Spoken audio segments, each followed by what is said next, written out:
Los estatistas defienden y legitiman la existencia de un Estado. Fantasean con que el Estado es más eficiente que el mercado ofreciendo servicios. Para ellos, cada elección es una esperanza, porque asumen que si entran los candidatos de su preferencia, el Estado sí podrá funcionar acorde a sus fantasías. Y la sociedad mejorará por medio de leyes estatales. ¿Y qué pasa con estos estatistas? Cuando el gobierno de turno ya está en funcionamiento, empiezan las decepciones y con ello las críticas a la gestión. Y de la parte del gobierno que ha sido elegido por votación popular, es decir, el presidente y el Congreso, es usual que el Congreso tenga más desaprobación que el presidente. ¿Y por qué pasa eso? Por tres razones. La primera razón es porque asumen que el presidente es una especie de rey. La segunda razón por los costos de transacción. Y la tercera razón por las diferentes expectativas sobre el Congreso. Veamos cada una de ellas. La primera razón es porque un grupo asume que el presidente es una especie de rey. A estos individuos no les importa renunciar a sus libertades siempre y cuando el rey les prometa protección.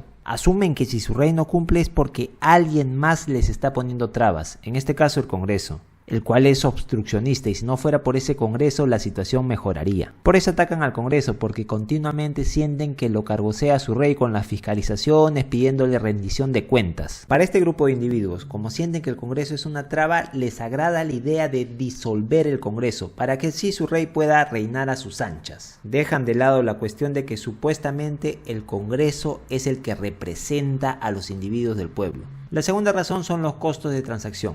Este grupo de individuos sienten que el Congreso es lento y pasivo en comparación al presidente, que es más rápido y activo. Pero esta percepción está generada por no entender los costos de transacción involucrados. Las decisiones del Poder Ejecutivo las toma solo un individuo, que es el presidente. Es una sola cabeza que puede escuchar opiniones y sugerencias, pero al final la decisión la toma el presidente. En cambio, en el caso del Poder Legislativo, el Congreso, son 130 individuos los que se tienen que poner de acuerdo. Hacer poner de acuerdo a 130 individuos toma más tiempo porque implica tiempo para trasladar información y tiempo para la negociación.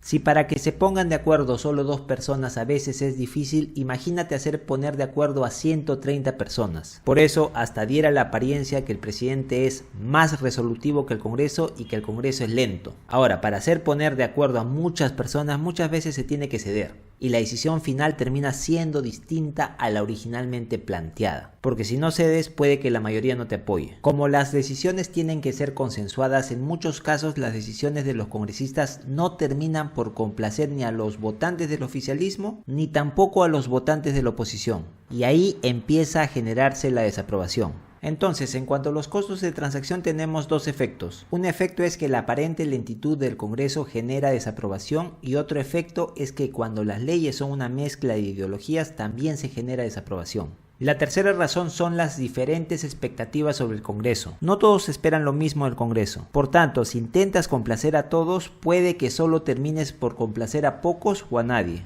Eso genera desaprobación. Les pongo ejemplos de posibilidades de desaprobación al Congreso. Quiero que eliminen regulación, no la eliminan, si no aumenta, desaprobación. Quiero más regulación para que el Estado me proteja, no la aumentan lo que yo considero suficiente, desaprobación. Quiero que me regalen dinero de otras personas, no me regalan lo que yo considero suficiente, desaprobación. Quiero que vaquen al presidente, no lo vacan, desaprobación. No quiero que le estén fiscalizando al presidente, lo fiscalizan, desaprobación. Quiero cambio de constitución, no hay cambio, desaprobación. Entonces recuerda, por estas tres razones es usual que el Congreso tenga mayor desaprobación que el presidente. Puede haber razones coyunturales que también expliquen una mayor desaprobación del Congreso, como el que se descubran eventuales casos de corrupción, pero esas son razones coyunturales. Las tres razones que te ofrezco considero que están presentes en el mismo diseño del sistema político. Otra cuestión, posiblemente has escuchado esta narrativa. Si alguien desaprueba al Congreso, significa que está aprobando al presidente. Esa narrativa es engañosa, porque esa es solo una de las posibilidades. Habrá un grupo que desaprueba al Congreso y aprueba al presidente, pero también puede haber grupos que desaprueban tanto al presidente como al Congreso, o que desaprueben al Congreso por ser muy complaciente con el presidente. Gracias por ver este video, nos vemos luego.